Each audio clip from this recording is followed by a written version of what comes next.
South Window Solutions is hosting a one-day event on November 8th. Attendees can learn about energy-efficient windows and home enhancement options designed for Florida conditions. Additional event and appointment information can be found at newsouthwindow.com. Baptist Health is a proud supporter of First Coast Connect. Baptist Health, committed to building a healthier community for all of us. More info at 202-4YOU or baptistjacks.com.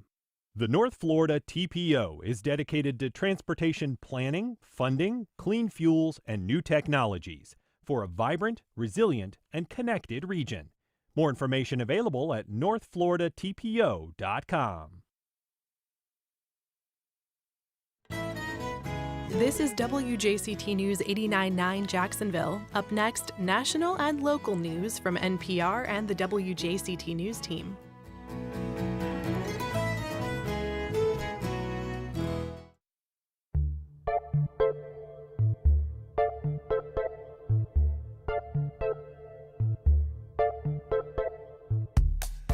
Good morning, I'm Ann Schindler. On today's First Coast Connect, it's home to two iconic restaurants, a river ferry, and world-famous shrimp. But what's the future of Mayport Village? We preview a community discussion next week. Then, history that doesn't suck. We talk to the creator behind the popular podcast ahead of his local live show. And a local take on George Gershwin's final act. We meet the cast of Porgy and Bess. Join the conversation. Give us a call at 904-549-2937. You can also email First Coast Connect at WJCT.org or tag us on social media. It's all ahead this hour after the day's news.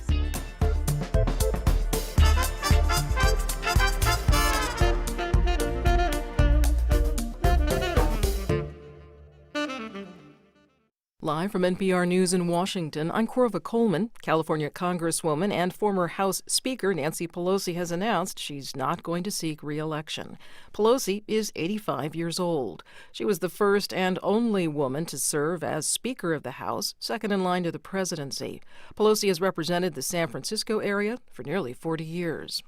Less than a day after California voters approved a new congressional map to favor Democrats, Republicans have filed a lawsuit. The suit named Democratic Governor Gavin Newsom as a defendant.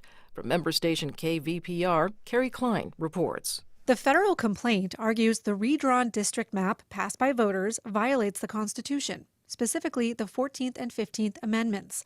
Plaintiffs allege district lines were redrawn in favor of Hispanic voters, which they claim is illegal because Hispanics are not a minority in California.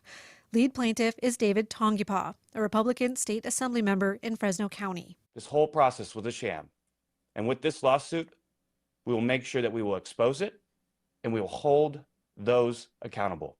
Plaintiffs are asking a panel of judges to issue an injunction preventing the new map from going into effect. The case could make its way to the Supreme Court. For NPR News, I'm Carrie Klein in Fresno. The federal government shutdown is now in its 37th day, the longest shutdown in U.S. history. It's interrupted the federal food assistance program known as SNAP. Meanwhile, volunteers are turning out across the country, helping people in need find food. Janessa Casper co-owns a family restaurant in St. Paul, Minnesota. They're offering free meals to children whose families are not getting food assistance. We want to show our kids, like, this is what you do for people, right? We have 7 kids between our 2 families, and you just want to instill that in your kids and your family and say, this is what you do for the world, you know, if you can. The Trump administration will pay half the amount of a typical monthly SNAP benefit during November. The Red Cross says it's facilitated the transfer of the remains of another deceased hostage from Hamas to Israeli officials. NPR's Lauren Freyer reports from Tel Aviv. Hamas's armed wing says it recovered this body in eastern Gaza City and transferred it to the Red Cross overnight. Forensic tests now show it's that of a Tanzanian agriculture student who'd been working at an Israeli kibbutz near Gaza on October 7, 2023. The Israeli Prime Minister's office says he was killed in the attack that day by Hamas-led militants, who then took his body into Gaza. Under the terms of this ceasefire, Israel releases the bodies of 15 Palestinians in exchange for each Israeli body that's returned. But since this deceased hostage is not Israeli, there will be no reciprocal handover this time. 6 bodies remain to be transferred from Gaza, 5 Israelis and 1 foreigner. Lauren Freyer, NPR News, Tel Aviv. This is NPR. Good morning. You're listening to WJCT News 89.9 in Jacksonville. I'm Stephen Ponson. It is 9:04. St. Johns County created a new advisory board this week with the goal of giving farmers more of a say in important county decisions. Noah Hertz has the story. St. Johns County's new Agriculture Advisory Committee will give farm owners a chance to weigh in on proposed developments that could impact rural lands. With as much growth as St. Johns County has seen in the last decade, it would be easy to assume that there isn't much farmland left. But Prissy Fletcher says that's not the case. Our farms range from Hastings, Elkton, St. Augustine, but primarily on the west side of the county, just because as you get coastal, we get way too salty and you're just limited in what can survive those conditions. Fletcher is a part-time agricultural policy analyst for St. Johns County. She says the new committee provides farm owners with a direct line of communication to the people making decisions that could impact their livelihood. The new committee will have 7 members, all of whom must be farm owners and derive the majority of their income from agriculture. The selection process hasn't begun yet, but county officials intend to start accepting applications soon. Noah Hertz, WJCT News 89.9. We should have a beautiful afternoon of weather here in Northeast Florida. Mostly sunny skies with highs reaching the upper 70s to lower 80s for inland areas, mid-70s along the coast. Overnight, it'll be cool again with lows dropping down into the 50s inland, lower 60s out at the beaches. Looking ahead to next week, a blast of cold air is expected to arrive early in the week, and a widespread freeze is in the forecast Monday night into Tuesday. Support for NPR comes from NPR stations. Other contributors include Sony Pictures Classics with Nuremberg, a new thriller starring Russell Crowe, Rami Malek, and Michael Shannon about the historic post-World War II trial of Nazi official Hermann Göring. Starts Friday in theaters.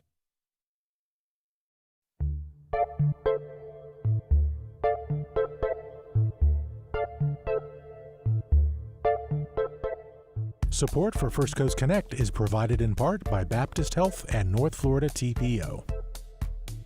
Good morning. I'm Ann Schindler, and this is First Coast Connect. Today, the oldest fishing village in America tries to carve out a sustainable future. We talked to 3 participants ahead of a community conversation about opportunities and long-standing roadblocks in Mayport Village. Later in the program, a professor who believes we can learn more about the present from the first 100 years of American history than all the news headlines combined. We preview a live local performance of the History That Doesn't Suck podcast. But first, it's a transportation hub, home to iconic seafood restaurants, and located next door to the region's largest employer. But despite those assets, efforts to revitalize Mayport Village have languished. My guests today hope that may be changing. Here to discuss it, I'm joined by Nancy Powell, Executive Director of Scenic Jacksonville. Good morning, Nancy. Good morning. Bill Gulliford, former City Council President, Atlantic Beach Mayor, and board member with the Mayport Waterfront Partnership. Good morning, Bill. Good morning, Ann. And Dr. Georgette Dumont, Associate Professor at UNF and moderator of next week's discussion about Mayport Village. Good morning. Welcome back, Georgette. Good morning, Ann. So, Georgette, why is now the time for a community conversation? We being Jacksonville and Mayport Village in particular, are at the cusp of really breaking out, per se. And you see a lot of momentum in Jacksonville. You see it with the population boom that we're getting into the city.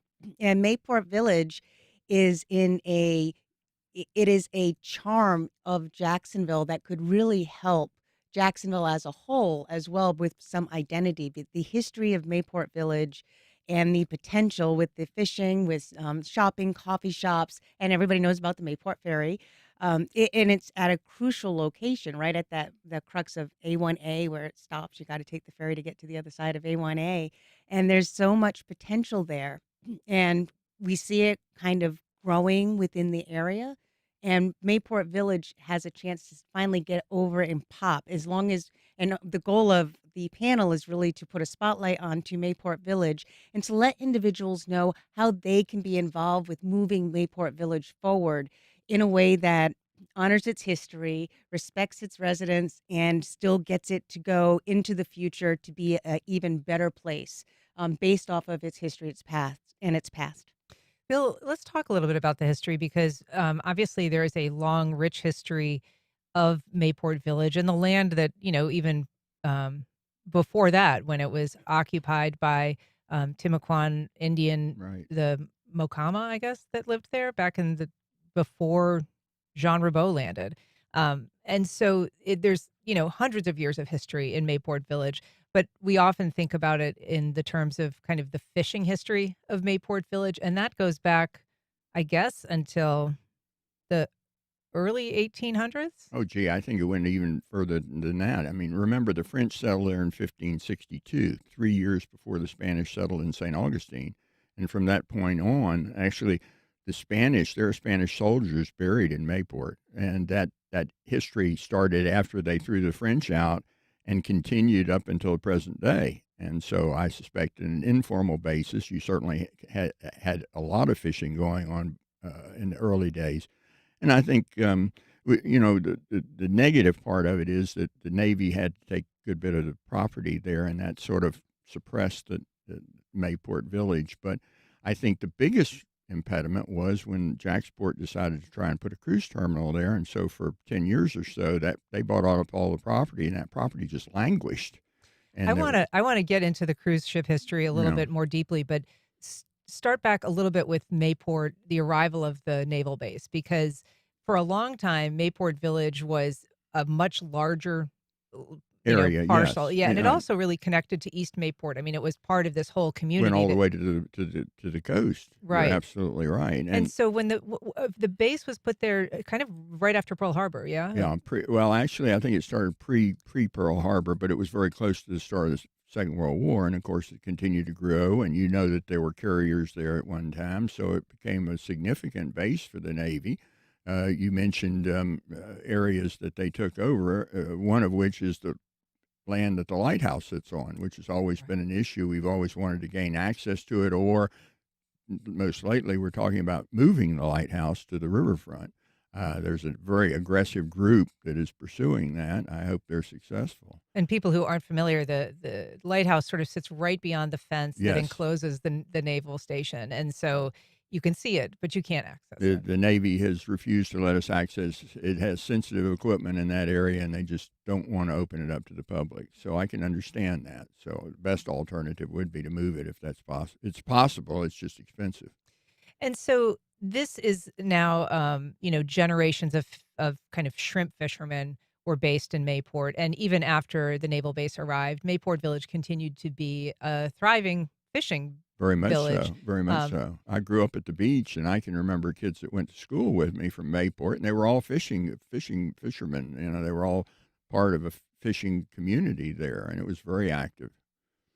So this is, as Georgette said, it's also home to the ferry. Right. And that's been a kind of critical piece of infrastructure, but not without issue. I mean, it has been occasionally eyed for decommissioning. There was this whole kind of hot potato thing that happened, like who's going to pay for it? Is it the states? Is it the cities? Well, Should Jacksport run it? Now JTA runs it.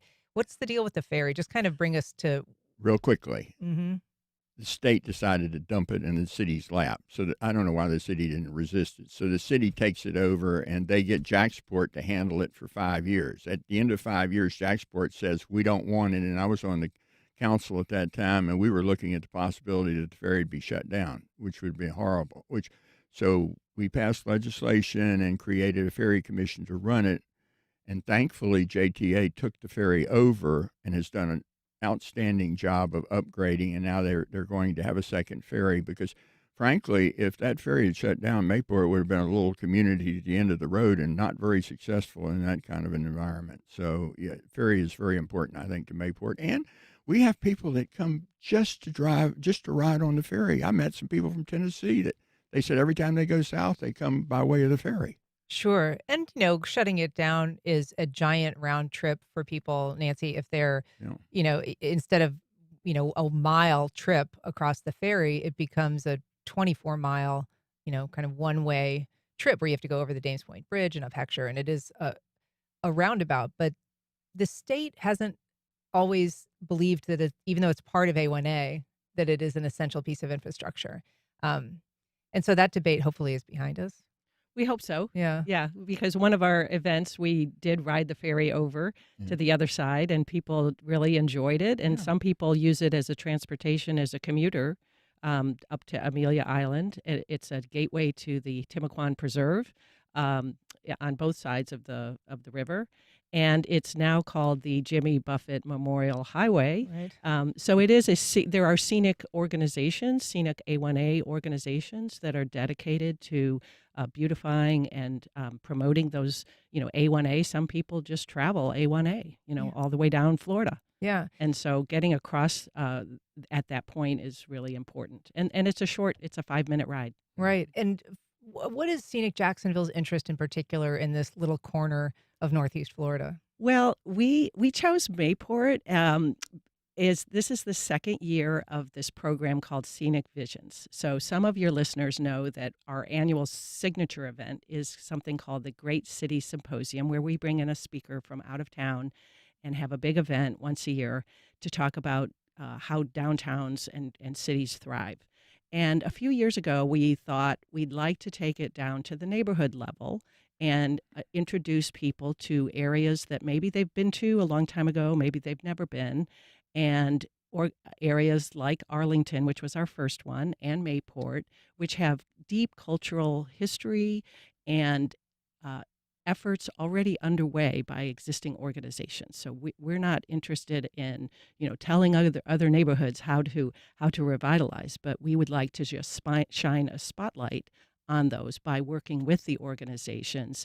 And in this case, in last year too, we had 2 experiential events. So we had a trolley tour and a walking tour with OSearch and the ferry and the Timucuan people, the Timucuan Parks Foundation.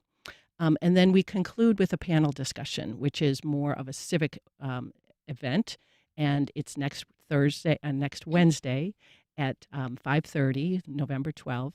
And Georgette is agreed to be our panelist, our moderator, and Bill is one of the panelists. We also have Chris Fisher from OSearch. So OSearch is another big part of the future of Mayport, and that's one of the things that really sparked our interest, is that there are lots of existing momentum happening already, and it does need some more, but it's not like there isn't a lot of people working towards improvement. Right. And we should say that event is at the Bill Gulliford Community Center, Whatever. named for our guest. It's still not getting me a discount at Starbucks. Well, there's no Starbucks yet in Mayport, but there is. No, but it will be. Yeah, Georgette, there is, though, some new investment in Mayport. I mean, OSearch is a big part of it because the promise of that research center, which, their boat is based there, they're partnering with Jacksonville University. So there is this sort of like huge educational potential. But they're still in the fundraising stages in terms of building that permanent facility. Is that correct? I believe they are. And so we have the research piece, and then there's also the business piece and how we want the waterfront there to be able to be utilized in a way that's true to the area's history. So how do we get businesses there? There's a very successful little local coffee shop. And they have a standing room only. Coconut Key. Yes. Yep. Yeah. And so it's kind of like parcel by parcel at the moment with development coming in. And so OSearch is there that's that research and the scientific piece. And then then we see a business piece, and then we can see the development within, like just having more families and parks and more multi-transportation, so sidewalks and bikes and all that stuff. So it's a beautiful little gem. One of the key pieces is there aren't many fishing villages left in the U.S. Yeah. Small little fishing villages. Yeah. I'm from New England, and I come from it's a lot of fishing up there. Little tiny small fishing villages. You don't see that anymore. And so that is something that is really critical to try and keep there. Really and special. It can draw in visitors. It can draw in just people who already live in Jacksonville to see what's right in their backyard. Yeah. If you're just joining us, we are talking to Nancy Powell, Bill Gulliford, and Georgette Dumont about plans to revitalize historic Mayport Village. If you have memories of Mayport or thoughts about how and what would lure you back, you can give us a call at 904-549-2937. You can email us at firstcoastconnect@wjct.org, or you can reach out on social media. We have a question from Denise saying, ask Mr. Gulliford, to talk about the Mayport Waterfront Market on the banks of the St. Johns River in, quote, downtown Mayport. So this is a new thing that got kicked off just last month. Yes, and it's thus far it seems like it's going to be very successful, and we're doing it once a month, and I think you'll see a bigger effort in 2026 because they're just feeling their way along, and Mitch Reeves, our chairman, has really been instrumental in getting that up and going. And I This think is like a once a month and market? it's in part of the open area. The 7 acres is basically open right now, except for the buildings at 4610. But it's wide open, and I would encourage people to come because we think it'll grow even bigger. And it's my understanding that's going to be on the third weekend of the month? I think that's what it is. Okay. I haven't been able to go yet. I've had conflict every time that they've done it, but next one I'm going. It's the third Saturday of each Yeah, month. third Saturday. That's right. And so the first one in October. So you talk about that land bill, and that address in particular is something that people who are familiar with Mayport will recognize because that was a really crucial piece of land. And I just want to kind of go back into the history a little bit because that area that is open right now is land that was given to Jacksport when they agreed to take on the ferry back in the day when the city couldn't afford it, and Jacksport kind of acquired some property from the city and from some private owners. Yeah, and exactly. they planned to put a cruise ship terminal. Right. And this would have been an enormous cruise ship, as cruise ships are, but this would have really almost dwarfed the city, the village itself. Right. Well, when I was on the council, I want to give accolades to Eric Green. Eric Green and I got together and figured out how we could possibly transfer that ownership of that property to the city of Jacksonville. Remind us, Eric Green. Oh, the CEO for Jacksport. And so we were able to come up with an agreement that transferred the property. It also had a provision in there where Jacksport and the city would share 50-50 any net gain on sale or lease of the property or properties. And so that gave us a starting point for development. I mean, basically, the city has nothing invested in that property, and of course, then we went and I heard Chris Fisher, and I said we got to have that guy in here, and we need Chris Fisher from OSearch. From OSearch, we approached him. I approached him about the possibility of locating in Mayport, and I was able to get my colleagues to agree to lease property to them, and also the city has provided a dock that's now fully built, and that's where OSearch ties up. They have $10,500,000 from the state that is available to build a research facility. They need more. You mentioned funding and raising money. Yes, they need to raise more money. Anybody out there that's listening that wants to give a big chunk of money to OSearch is going to have an impact that nobody can anticipate on this area. I mean, he is into great white sharks, but it's going to be even more than that in the future. That's just because they're the apex predator. And so Chris Fisher is a visionary, OSearch's leader, and I think you're going to see incredible impact. Do you know they have over 1 billion hits on their app, on their The shark phone tracking app? The shark tracking People app. who don't know OSearch, they go out and they kind of land sharks, they tag them, they track them, and then they also do a lot of science around their habitat loss or, kind of how they're doing. And so that facility, once it's built out, will, as we said, kind of have this educational aspect because JU's involved. Exactly. I mean, Chris told me that they have people who will drive 200 miles just to meet the vessel and see what they're doing. And it's an incredible draw. So and Chris is going to be on the panel next week. Yeah. So you get to hear directly from him. Exactly. That's a good point. He's truly a visionary.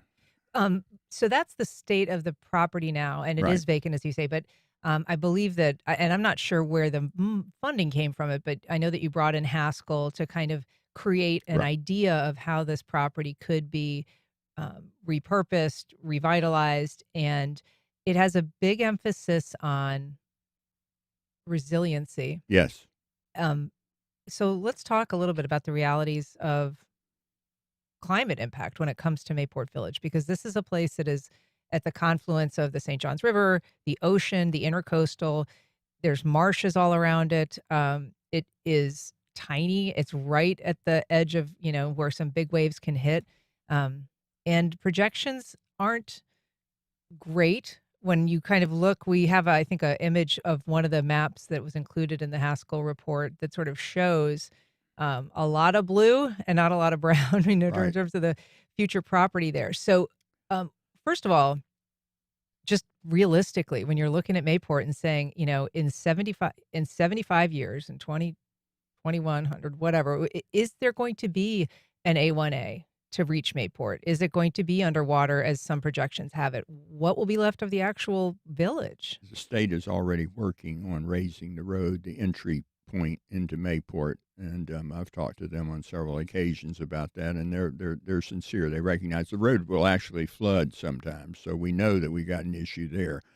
As you mentioned, Haskell anticipated the need for addressing the resiliency issue, and I think in their master plan they did a pretty good job. I think it's certainly there's potential. Remember, resiliency has to happen out there because the Navy base is so important. And if the Navy base reacts to the need for resiliency, then the surrounding areas are going to have to also be addressed, because if it floods the other areas, it's going to go into the base, is it not? Yeah. So I think we've got a safe posture in terms of the future. It's just going to be, where is the money going to come from to address it? That's the big. And this young man from from the University of Georgia did a lot of research on resiliency, et cetera. And I think the outcome was pretty positive as far as the future in that regard. And when you talk about the Navy, obviously they'll have to make their own plan. Right. Their impact is undeniable in terms of the current state of Mayport Village. Have they ever been a resource ever offered to kind of help with the revitalization process, knowing that the location of that base is partly what kind of created this isolated little part of the area? You're trying to create a guilt trip for the Navy here, Ann. Why not? Sure, I understand. No guilt, but they have been cooperative. I mean, in the sense that they attend our meetings. There's a lot of give and take. Each time that there's a new CO, he's made an appearance and made himself available. I think they're a good potential partner and neighbor.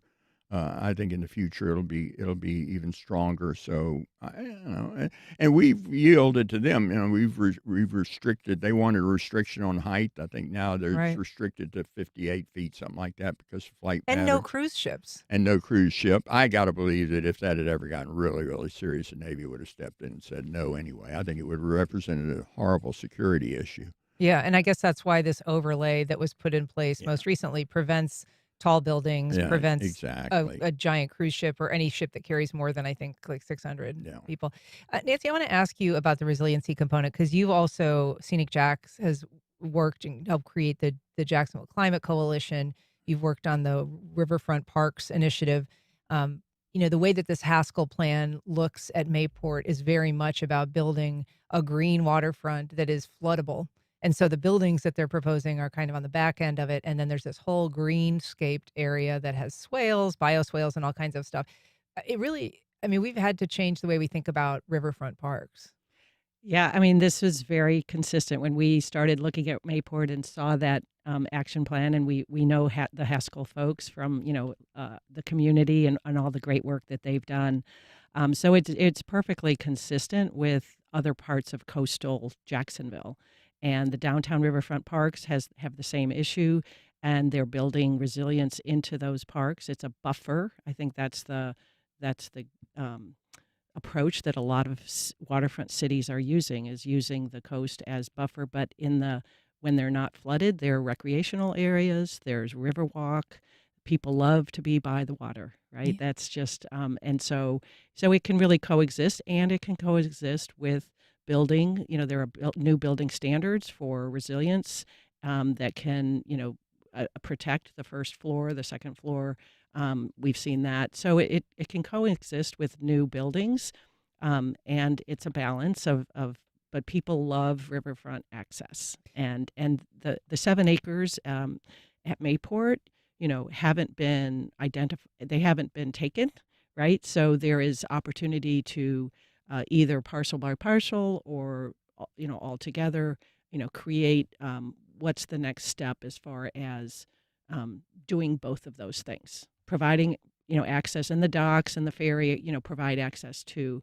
It's a very active boating, fishing already. It's the busiest The Scanlon Boat Dock is about the busiest the boat fishing. ramp. Yes, it's the busiest one in Jacksonville by far. Go out there on a weekend and try and launch your boat. Yeah, it is busy. Yeah. We are talking about the future of Mayport Village. We have a question from John on Facebook. He said, or a comment saying, any effort to grow the village, if successful, will likely cause a loss of the culture in trade-off for cookie-cutter housing and McMansions lining the waterfront.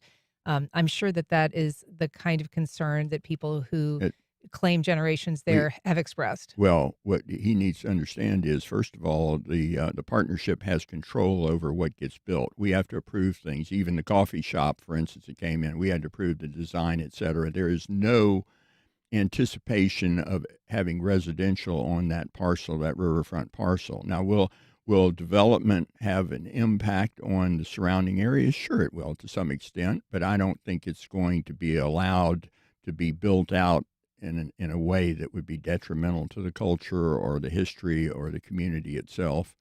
And I think as long as partnerships involved, that won't happen. What about the fishing industry itself? Georgette, I'll ask you, but I'll ask you as well, Bill. When the port bought all these parcels of land in and around Mayport and agreed to take over the ferry, and then it kind of turned out, well, the land that they've acquired, they want to put a cruise ship on, and then they kind of got rid of the ferry. So there was sort of this transactional thing that happened. Ultimately, they gave that land back to the city, and so that's the land at question. But there are, questions about the future of that land and what is the best use, right? It's obviously, as Bill says, it's going to have to be negotiated through the partnership. What kind of voice are you asking the community to have in weighing in? Well, there are multiple organizations that the community can engage with. One of them is Mayport Partnership. Then they can engage with OSearch. There are just different entities, as well as engaging with Jacksonville City Council. Roy Diamond is the current representative for that area. And so you engage with them, you let them know what you want to see in that area.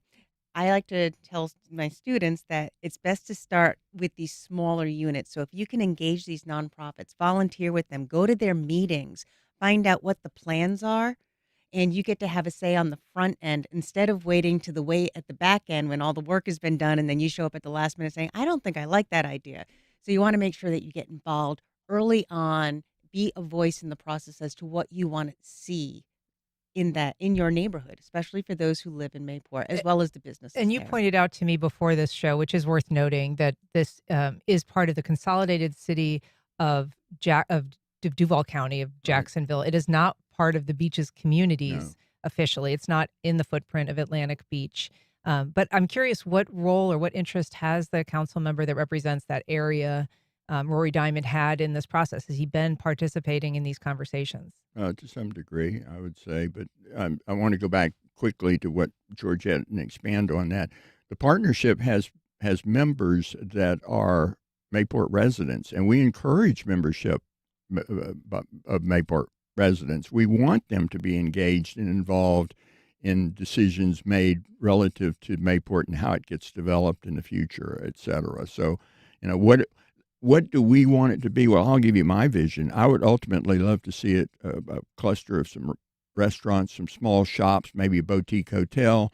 Remember that 7 acres is shrinking because of our commitment to, say, OSearch, which is going to take part of it, et cetera. So you're not talking about a huge area, but I think it could be attractive enough that it would be really, really what people would desire and hope for in the future. Well, the event and the community conversation that's coming up, as you said, Nancy, it's Wednesday, November 12th. It's 5:30 to 7:30 at the Gulliford Community Center in Mayport. Thanks so much for coming on today, Nancy Powell, Bill Gulliford, Georgette Dumont. Really appreciate it. Thank you, Anne. Thank you. All right. Up next, we hear why history doesn't suck from the host of the popular podcast.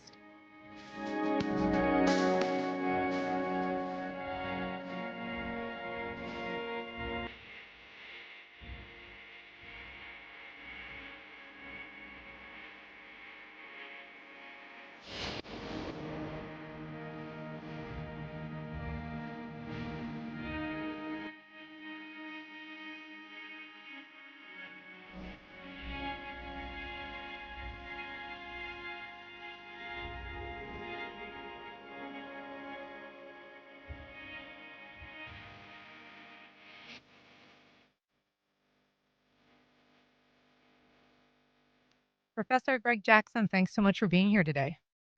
It's my pleasure. Thanks for having me. So you have created a wildly successful podcast.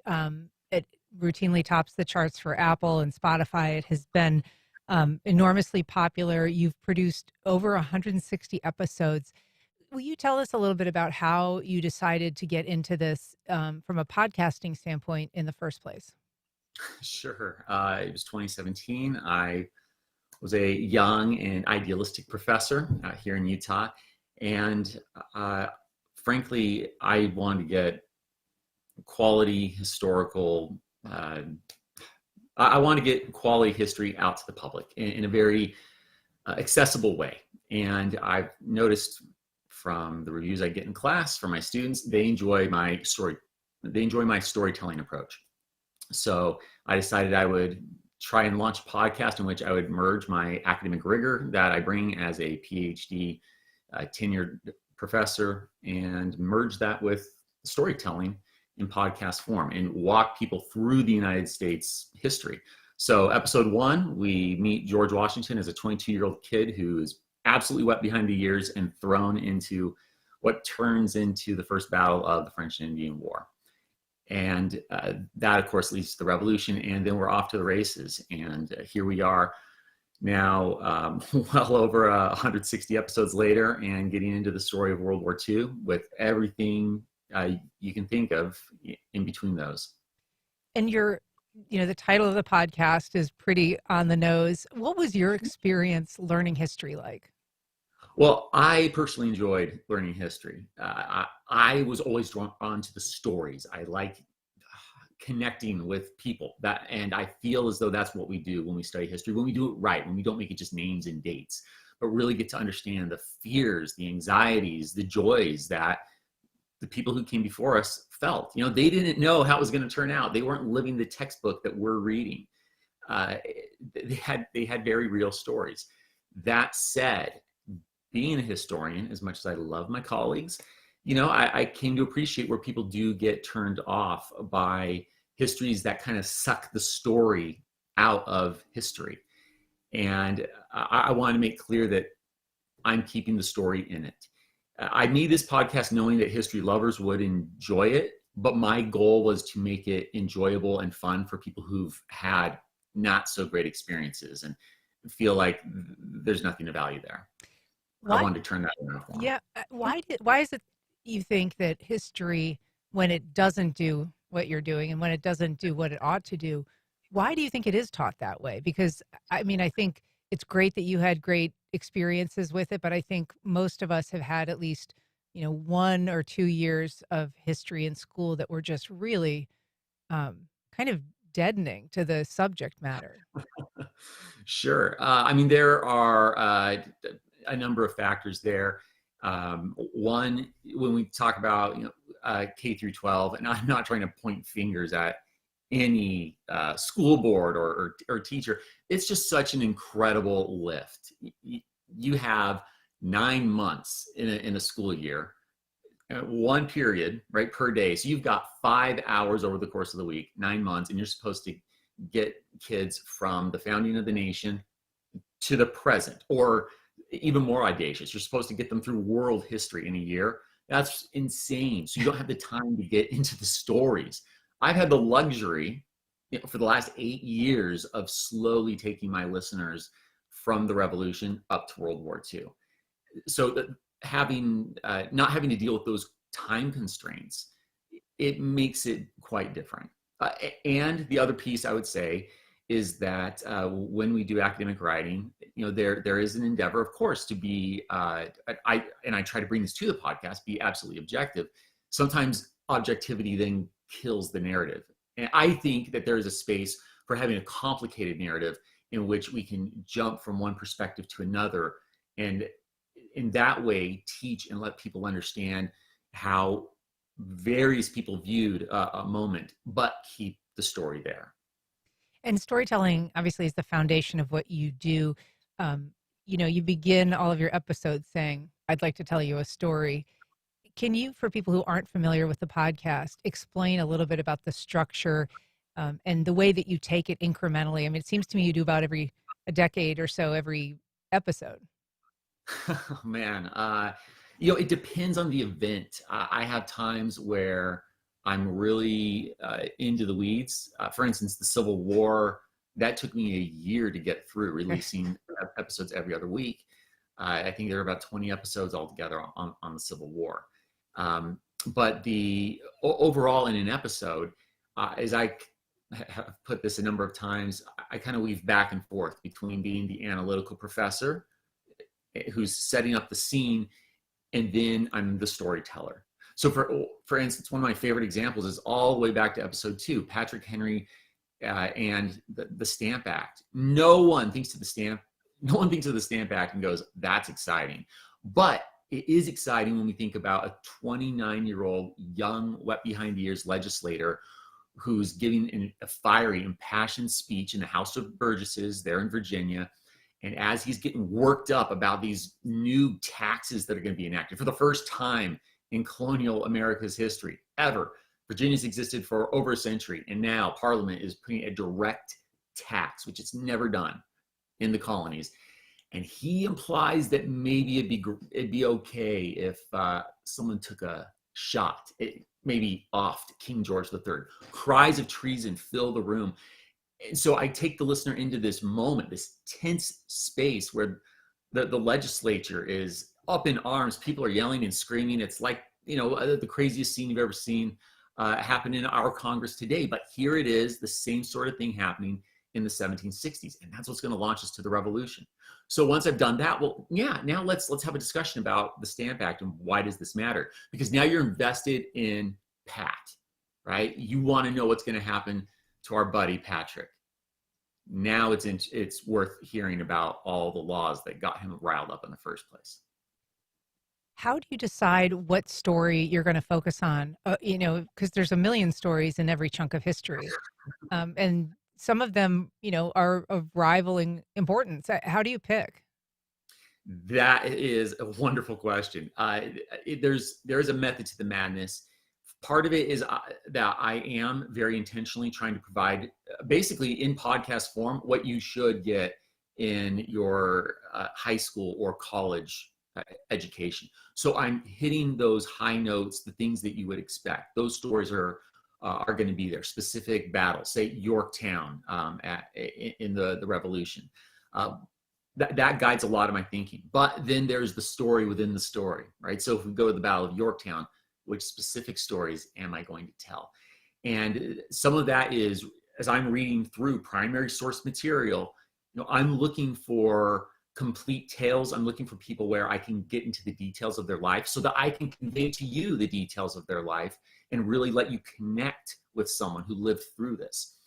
Sometimes I'm also very intentionally looking for a story that's outside. So again, this is a luxury I get to have that, instructors simply don't in a school system of any sort. I can slow down and split one event into as many episodes as I want to tell all these rich tales to fill out the tapestry. So then I'll go into, for instance, the Brooklyn Bridge.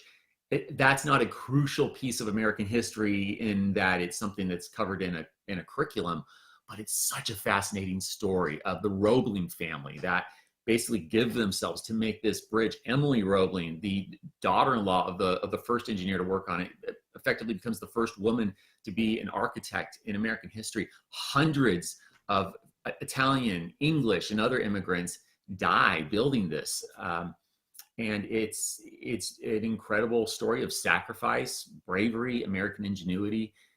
And I just wanted to tell the story. So episode 92, I indulged in telling it. I want to drag you a little bit into the present, because obviously you've taken this podcast, you've turned it into a live stage show, and it's this multimedia production. You actually pick up a guitar, but there's musicians, there's a lot of visual elements. A little bit on just how you approached putting something that was just an audio experience into the stage setting, but also why you wanted to do it. Yeah, wonderful question there.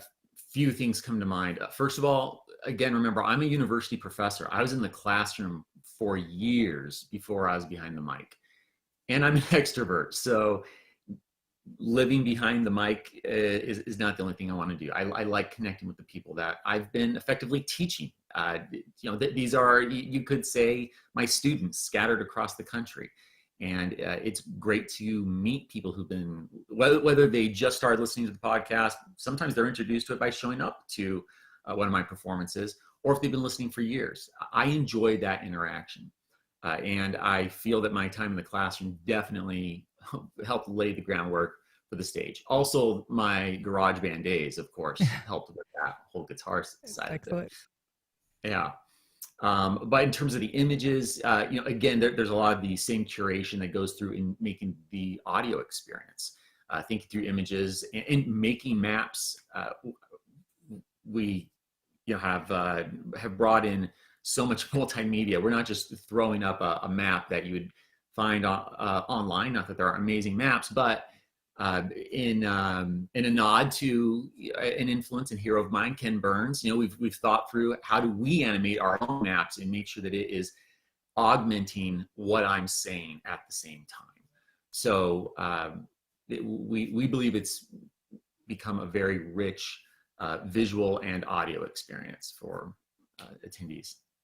So not telling you anything you don't know, but these are difficult times for a lot of people who experience the present as if it is a radical departure from everything we've known before. And this is something that you address in your live show. It's something that you allude to a lot in your podcast in terms of just trying to center us in a place that is full of a very volatile history. So what is it about, does your knowledge of history make it easier to live in the present? Absolutely, 100%. And our republic is so much more resilient than the, I want to make clear, I say this without minimizing the very real fears and trepidations that people on both sides of the aisle feel. But our republic is in fact so resilient. When you understand this history, when you're familiar with the absolute bloodbaths that have happened in the Capitol between legislators duking it out or just simply assaulting one another. My mind goes to Representative Preston Brooks beating nearly to death abolitionist Senator Charles Sumner. When we think about all the litany of times that states have talked about seceding from the Union, the difficulty of the Union even coming together in the first place. And these are all things that I discuss in the live show. We go in 100 minutes through 100 years of American history, and it's very intentional. I call this live show The Unlikely Union, and talk through how generations of Americans have felt all these same fears. Getting back to the start of our conversation, people in the past, they weren't just names and dates in books. They had fears. They had trepidation. Imagine being a soldier at Gettysburg who manages to survive. 50,000 Americans are maimed, missing, or dead. What hope do you have for the future of the country? And this is the America that would yet go on to become the greatest industrial producer by the end of the century, help defeat Nazism in World War II, right? Achieve the golden age that we often think of that comes in the 20th century. Those best times were still ahead, but that was a very dark period that others had to live through.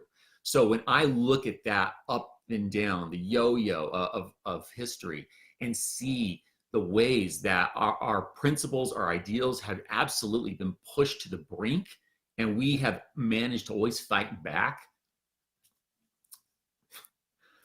Oh, sorry. I managed to get myself choked up there. I think America is a very special place, not because it's simply special because it's ours, but what we've been through, what our ideals are, and we, warts and all, we fight for them. And I don't think this generation's going to give up on them any more than previous have.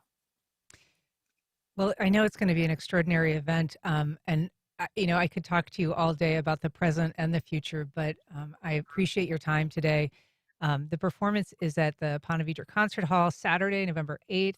Professor Greg Jackson, thanks for the work that you do. Thanks so much for talking to us. It's my pleasure. Thanks so much. And we'll be back in just a minute.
Congaree and Pen, dedicated to agriculture and culinary endeavors, offering field-to-fork dining and outdoor experiences on over 300 acres. Sip, dine, explore. Information at congareeandpen.com. The World Affairs Council presents Headlines and Horizons, making sense of a world in motion, with the Atlantic's Idris Kaloun on November 20th. More information at worldaffairscounciljax.org. Congress has approved a White House request to eliminate federal funding for public media.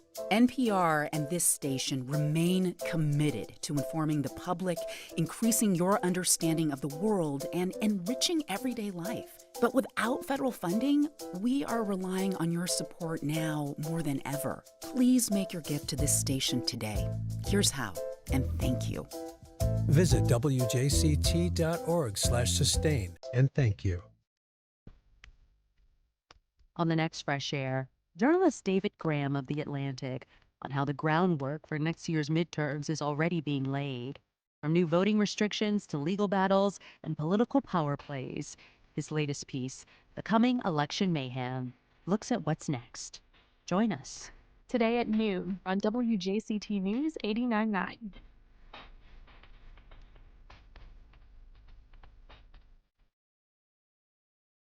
It's open enrollment season, and for the 20 million Americans who buy their own health insurance, that means higher prices. Meanwhile, a government shutdown drags on over whether to extend subsidies that make health insurance more affordable. Next time on 1A, how did health insurance get so expensive in the first place? And what you need to know about the costs now. Today, starting at 10 on WJCT News 89.9.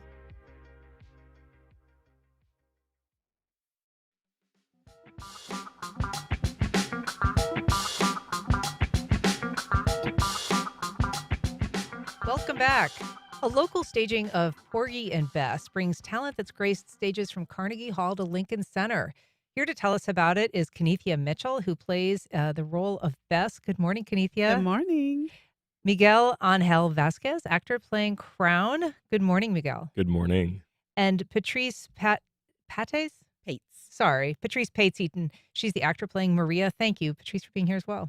Thank you. All right. So, Kenethia, you studied vocal performance at Juilliard. You are a Grammy Award-winning recording artist. What about this show? Have you performed in Porgy and Bess before, or is this the first time? I have performed in Porgy and Bess, but not as this role. Okay. So, before I did Clara, Uh-huh. but it was over 20 years ago. Okay. And when I was asked to do this role, I knew I had a score, but I couldn't find it because it was a long time ago, so I had to buy another. You're playing Bess. Tell us a little bit about the character. Well, so I've been going back and forth with this because originally I was seeing Bess the way that the community sees her. It's like this outcast. She's not of the religious nature. But then I kind of looked at it and said, you know what? I'm playing the character from the point of view of somebody else judging her. And so I was judging her as well. And then I realized, no, but in real life, you are not the person that people perceive you as. And so more times than not, you are misunderstood. So I changed my perspective. And I feel like she is a person who does have a soul, and she does have a past, but she's a real person and she has feelings. Good. That's really interesting. Patrice, tell us a little bit about the setting for this. I mean, it takes place in the 20s. It takes place on kind of a fictional street known as Catfish Row. But tell us a little bit about the setting and the content, like the characters. Um, well, growing up in the Black community, we all have a Catfish Row. And so we all know a type of a Bess, we know a type of a Porgy. And in this community, everybody is in everybody's business, which is why Bess is so judged, because a lot of the people in past productions, we felt about Bess is that the characters had lived a type of life like Bess, and they have changed their lives. And that's why they're so judgmental of her. Interesting. And your character is kind of the matriarch of the Serena is more the matriarch. Mariah owns a shop in the neighborhood. She's in everybody's business. She's everybody's busybody. She's a drunk. She's the mother hen of the neighborhood, but she's not the matriarch. Serena is more the matriarch because she keeps everybody together. She's praying over everybody. She, that ringleader of the neighborhood. Mariah is the other person. If you have an issue, come over here, child. I have a cigarette for you. Let's talk it out. Miguel, your character is a bit of a heel, not necessarily the nicest person in the show. Tell us a little bit about Crown. Crown is the epitome of toxic masculinity. He is Bess's lover at the top of the show. He's also kind of a drunk. He's always kind of scrapping and maybe instilling fear on some of the other men. Very macho, but also very possessive. He does get in a fight while under the influence at the top of the show and kills another person, and then kind of has to hide out. So he's a little bit of a jerk, fair to say, but is he fun to play? It seems like a very rich Absolutely. character. I love playing villains. I think there's so much textures, so much. It's really fun to tap into all of that. And I think I think you also have to kind of bring a little bit of lightness to it. So I kind of lean into the making him a little bit comedic, so he's not necessarily just like a scary presence, but it's like, whoa, okay. I think it makes him a little bit more accessible when you lean into the comedy of it a bit, although he does do some very dark things throughout the show. But it kind of it gives I'm Bess's first huge hurdle in the beginning of the show, and by me having to run away, it gives Porgy the opportunity to try to win over Bess. And he does. I mean, it is a love story, right? It's George Gershwin's last show that he did for the musical stage, and it is a famous one. It is not without some criticism over the years. The fact that it was, written by a white man, kind of about Black culture, and so is there anything challenging about it, Kenethia, performing, or are you able to kind of approach it just organically? This is a topic that I was having a discussion with my husband, because when I listen to the music, when I hear all the intricacies, all the dissonances, right, it's very much rooted in that jazz idiom. But by the same token, when I hear arias like My Man's Gone Now and even Summertime, all of these things, they fit so appropriately, I feel like, in the African American community, and just the sound. And so I said to him, I'm like, how did a white man make such beautiful Black people music? Well, it's going to be a great show. It's at Stage Aurora. We've got a link on our website. Performances this weekend. Kenethia Mitchell, Patrice Pates-Eaton, and Miguel Angel Vasquez. Thanks so much for being here. Thank you. All right. Thanks for listening. You've been listening to First Coast Connect on WJCT News 89.9.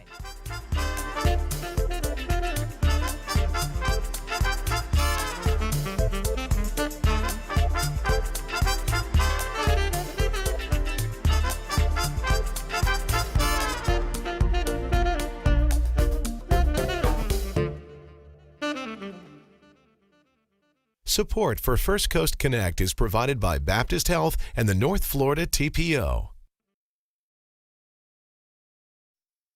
Baptist Health is a proud supporter of First Coast Connect. Baptist Health, committed to building a healthier community for all of us.